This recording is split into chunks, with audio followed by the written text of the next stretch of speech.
Hi hello welcome back to my YouTube channel. ನಾನು ನಿಮ್ಮ ಪ್ರೀತಿಯ ಮಂಜುನಾಥ್ ವರ್ಷ.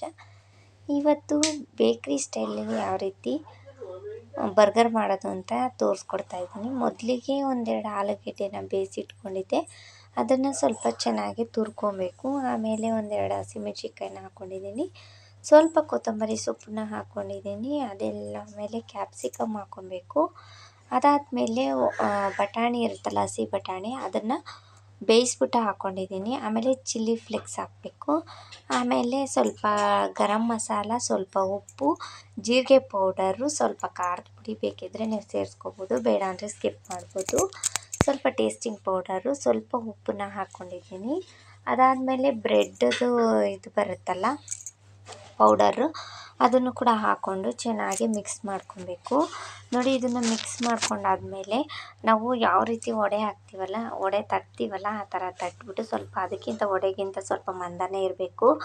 ಆ ಥರ ತಟ್ಬಿಟ್ಟು ಅದನ್ನು ಸ್ವಲ್ಪ ಎಣ್ಣೆನ ಕಾಯೋದಕ್ಕಿಟ್ಟಿರಬೇಕು.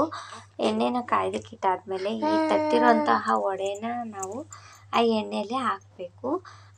ಅದಕ್ಕಿಂತ ಮುಂಚೆ ನಾವು ಇನ್ನೊಂದು ಸ್ವಲ್ಪ ಬ್ರೆಡ್ ಇದನ್ನು ಅಂದರೆ ಪೌಡರ್ನ ಸಪ್ರೇಟಲ್ಲಿ ಎತ್ತಿ ಇಟ್ಕೊಂಡಿರಬೇಕು. ಅದಕ್ಕೆ ಹಚ್ಬಿಟ್ಟು ಅದಾದಮೇಲೆ ಹಾಕಬೇಕಾಗುತ್ತೆ. ಅದಕ್ಕೆ ಎಣ್ಣೆಗೆ ಹಾಕಿದ ತಕ್ಷಣವೇ ನಾವು ಕೈ ಆಡಬಾರ್ದು. ಒಂದು 10 ನಿಮಿಷ ಬಿಟ್ಬಿಟ್ಟು ಅದು ಚೆನ್ನಾಗಿ ಕುದ್ದಾದ್ಮೇಲೆ ಆ ಕಡೆಯಿಂದ ಈ ಕಡೆಗೆ ಟರ್ನ್ ಮಾಡಿ ಸ್ವಲ್ಪ ಬ್ರೌನ್ ಕಲರ್ ಬರೋ ಥರ ಸ್ವಲ್ಪ ಬೇಯಿಸ್ಕೊಬೇಕಾಗುತ್ತೆ ಚೆನ್ನಾಗಿ ಎಣ್ಣೆಯಲ್ಲಿ. ಇದು ಎಷ್ಟು ಸಾಫ್ಟಾಗಿ ಬೇಯುತ್ತೋ ಅಷ್ಟು ಚೆನ್ನಾಗಿ ಬರುತ್ತೆ ಬರ್ಗರು. ಅದಕ್ಕೋಸ್ಕರ ನೋಡಿ, ಈ ಥರ ನೀಟಾಗಿ ಹಿಂಗೆ ತಿರುಗಿಸಿ 5-5 ನಿಮಿಷಕ್ಕೂ ನೀಟಾಗಿ ಬೇಯಿಸ್ಕೋಬೇಕು. ಉರಿನ ಲೋ ಫ್ಲೇಮಲ್ಲಿ ಇಟ್ಕೊಂಡು ಬೇಯಿಸ್ಕೊಳ್ಳಿ, ಹಂಗಾದರೆ ತುಂಬ ಚೆನ್ನಾಗಿ ರೆಡಿ ಆಗುತ್ತೆ. ಹೈ ಫ್ಲೇಮಲ್ಲಿ ಇಕ್ಕಿದ್ರೆ ಸೀದೋಗ್ಬಿಡುತ್ತೆ. ಅದಕ್ಕೋಸ್ಕರ ನೋಡಿ, ಈಗ ಈ ಥರ ಆಗಿರಬೇಕು. ತೋರಿಸ್ತಿದ್ದೀನಲ್ಲ ಆ ಥರ. ಇದನ್ನು ಒಂದು ಪ್ಲೇಟಿಗೆ ಹಾಕ್ಬಿಟ್ಟು ಫಸ್ಟ್ ಬರ್ಗರ್ ಬನ್ ಬರುತ್ತಲ್ಲ, ಅದನ್ನು ತಗೊಂಡು ಸ್ವಲ್ಪ ಹಂಚಿನ ಮೇಲೆ ಸ್ವಲ್ಪ ಬೆಣ್ಣೆನ ಹಾಕ್ಬಿಟ್ಟು ಈ ಥರ ನಾವು ಸ್ಪ್ರೆಡ್ ಮಾಡ್ಕೊಬೇಕಾಗುತ್ತೆ ಬನ್ನಿಂದ. ನಿಮ್ಗೆ ಎಷ್ಟು ಬೇಕೋ ಅಷ್ಟನ್ನು, ನಾನಿಲ್ಲಿ ಒಂದು ಮಾತ್ರ ಮಾಡಿ ತೋರಿಸ್ತಾ ಇದ್ದೀನಿ. ನೋಡಿ, ಈ ಥರ ಸ್ಪ್ರೆಡ್ ಮಾಡ್ಕೊಂಡಿದ್ದಾದಮೇಲೆ ಚೆನ್ನಾಗಿ ಸ್ವಲ್ಪ ರೋಸ್ಟ್ ಆಗೋ ಥರ ಬನ್ನು ನಾವು ಸ್ಪ್ರೆಡ್ ಮಾಡ್ಕೊಂಡಿದ್ದೀವಿ.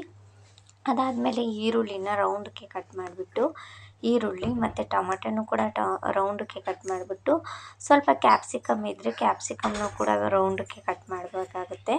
ಇಲ್ಲಿ ಕ್ಯಾಪ್ಸಿಕಮ್ ಇರಲಿಲ್ಲ, ಅದಕ್ಕೋಸ್ಕರ ನಾನು ಹಾಕಲಿಲ್ಲ. ಮತ್ತು ಸ್ವಲ್ಪ ಚೀಸು ಮತ್ತು ಅದಕ್ಕೆ ಮೇಲೆ ಸ್ವಲ್ಪ ಸಾಸ್ ಹಾಕಿದ್ದೀನಿ.